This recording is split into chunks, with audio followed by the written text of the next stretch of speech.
ئەم ئامێری VR کورکراوەی الواقع الافترازی واتە خەیاڵێکی واقعی بە خەیاڵ ئەو باتە ناو واقعەکەوە کە ئەڵەی لەو شوێنەی جا ئەمە وەکو ئەزانن کە زۆربەی کات مناڵان بۆ یاریکردن بەکارێنن بەڵام ئێمە ئەم لەم پێشانگایە ویسمان داهێنانێ بکەین ئینشاڵڵا کە لە بواری سیرەی پێغەمبەر صلی الله علیه و سلم و لە بواری چوون بۆ شاری مەککە بۆ شاری مەدینەی پیرۆز ڕێوڕەسمی حاج ڕێوڕەسمی عومرە هیجرەتی پێغەمبەر صلی الله علیه و سلم لە ئێستادا 5 فیلم بەردەسە ئەم یعنی داهێنانێک و تازەگەریەکی تازەی تایە لەم ئامێرە ئینسان هەستەکە کە بە واقعی لە شاری مەککە و مەدینەی ئەو سەردەما نەگی ئێستا بە شێوازێک کراوە کە هەستەکەی ئەچیتە ئەو شوێنەوە ئەچیتە مزگەوتی پێغەمبەر صلی الله علیه و سلم ئەچیتە ماڵەکەی یعنی مرۆڤ مسلمان کاتێکە ئەمە بینێ یعنی هەستێکی زۆر ڕۆحی و ئیمانی بەهێزی بۆ دروستە بێ زۆر جار خۆی بۆ ناگیرەوە تا زۆربیان کە سەیرەکەن فرمێسک بە چاویانەیەتە خوارەوە لەبەرەوە ئینشاءڵڵا کاریگەری باشترێ بێ و لەمە دووە گەشە سەندنی زیاتر بە خۆی بنێ ئەتوانرێت بەشەکانی تری سیرەش بکرێ بە ئەم فلیمانە و ئینشاءڵڵا بە شێوازێکی کورت سوودێکی زۆر بگەێنرێ خۆشتان سەیران کرد وابزانم ئەزان کە کاریگەرێکی باشی هەبووە فلیمەکان بەپێی فلیمە هەیە 5 دقەیە 8 دقەیە 20 دقەیە هەیە 15 دقەیە بەپێی ئەو فلیمە و پێویستیەکەی فلیمەکان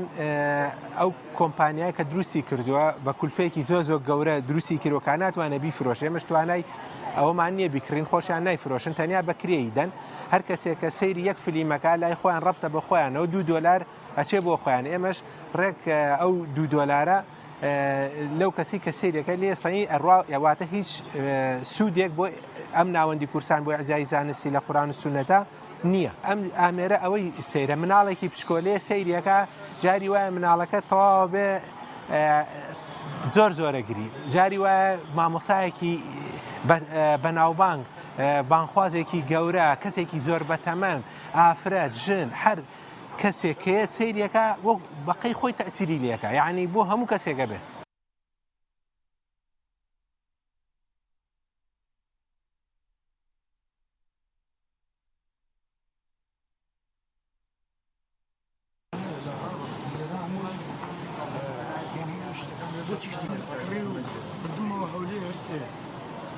بەڕاستی هەستێکی زۆر خۆشە خی گەورە پاداشتی ئەو برایە نەداتەوە کە شتێکی جیاوازە کردویانە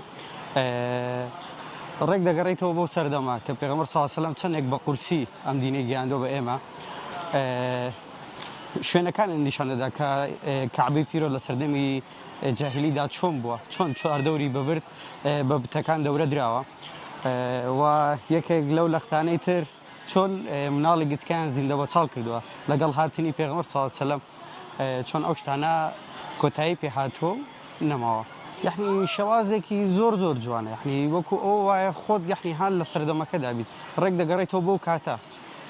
کە چەندێک جیاوازی هەیە ئێمە بە ئاسانی هەموو شتەکانمان هاتوۆتە بەردەست بەڵام لەسەروان چەندێک قورسوە کە بیگەێنن بە ئێمە پێم وایە ئەوەی بێ بە پێشەنگا یعنی غەدرێکی گەورەیە ئەگەر تاقی نەکاتەوە خێکی زۆر گونجاوە و بۆ ئامێرەکانی شەن نەکو بۆم برایانە تۆ ئەگەر ئەوەکە لێ بدەیتەوە $2 بۆ شوێنە ئەڕوا کە دروستی کردووە